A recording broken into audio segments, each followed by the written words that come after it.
नमस्कार समस्त को जुहार। ए वर्ष 2023 रे दुईटा श्रावण पड़ी। 19 वर्ष पर एंता जोड़ा श्रावण आसीछे। इतार आगु 2004 रे दुई श्रावण थिला। श्रावण मास भगवान शिवंकर अति प्रिय मास है। ए वर्ष श्रावण जुलाई 4 रु आरंभ हो जाइए और अगस्त 31 तारीख जाए रहबा। भक्त मान को ए वर्ष भगवान शिव को पूजा करवा लगी 59 दिन रो सुजोग मिलवा। कुहा जैसी जेन भक्त माने श्रावण मासे भगवान शिव को पूरा भक्ति श्रद्धारे पूजा करिथांती, भगवान शिव तांकर सब प्रकार मनोवांछा पूरण करिथांती। ए वर्ष जेन दुईटा श्रावण होचे सेतिर भितर गुटे होचे मल मास। एबे जानिबा मल मास रे केन काम करबा केन काम नाइ करबार कथा। मल मास रे केनसी भी शुभ काम नाइ करा जाय। जदि भी केही नुआ जमीन की नुआ घर घिनबार के चाहूछन ई टाइम रे नाइ घिनबे। नुआ घर बनाबार लगी जमी पूजा नाइ करा जाय, पहला करी नाही नाइ पका जाय। नुआ घर बनैथिले घर प्रतिष्ठा नाइ करन कि गृह प्रवेश भी नाइ करन। यही जदि नुआ बिजनेस आरंभ करबार के चाहूछन ई समय रे नाइ करबे। मंदिर प्रतिष्ठा हैला, बाहाघर हैला, बालपका हैला, ए सब काम नाइ करा जाय। ए मासरे केनसी भी पर्वपर्वाणी नाइ हुए, कारण आम सब प्रकार पर्वपर्वाणी 12 मासरे आगरू फिक्स थाए। आ मल मास होचे 13 नंबर मास। मल मासर आगुटे ना हैला पुरुषोत्तम मास। केते जगह कहा जायसी जे मल मास हैला भगवान विष्णुंकर मास।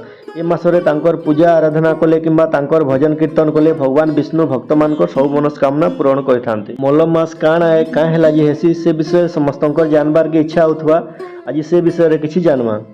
आमर ज्योतिष शास्त्र हिसाब रे दुईटा पांजी रही थाए, गोटे सूर्य के गणना करिकरी आ गोटे चंद्र के गणना करिकरी।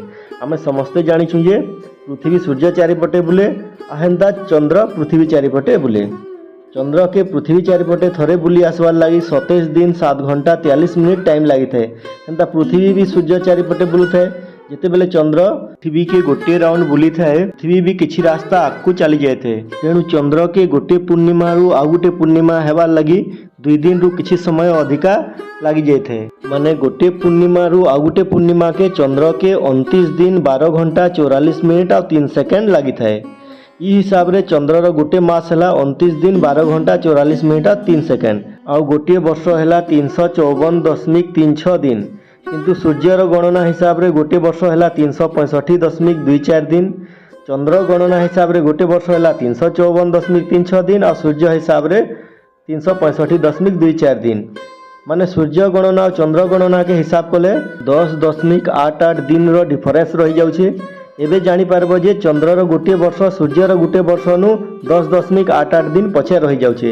ई हिसाब रे प्रत्येक 2.5 वर्ष रे चंद्र सूर्य ठारू 27.2 दिन प्राय गोटे मास पछे रही जाउछे। तेणु करी सूर्य और चंद्रर गणना के समान करवार लगी गोटे मास एक्स्ट्रा जोड़ी दिया जाए। आ ये एक्स्ट्रा मासटा के मल मास बोली कहा जासी। एबे समस्ते भावुथिबे जे जोड़ा मासर केनटा मल मास है। देखुन प्रत्येक मासे दुईटा पक्ष थाए, गोटे कृष्ण पक्ष और गोटे शुक्ल पक्ष। हेंता दुई श्रावण जेन आसीछे 2 थर कृष्ण पक्ष और 2 थर शुक्ल पक्ष हेबा। टोटाल 4टा पक्ष होउछे। जदि आमे नंबर रे हिसाब करबा 1 कृष्ण पक्ष, 2 शुक्ल पक्ष, 3 कृष्ण पक्ष और 4 शुक्ल पक्ष, तेबे 2 नंबर और 3 नंबर पक्ष के मल मास कहा जासी। ई हिसाब रे 2023 रो श्रावण मासे जुलाई 18 रु अगस्त 16 तारीख जाए मल मास पड़ुछे। वीडियोटा जदि आपण मान को भल लागला बेले चैनल टाके सब्सक्राइब कर दउन, वीडियोटा के लाइक करूँ और शेयर भी करूँ। नमस्कार।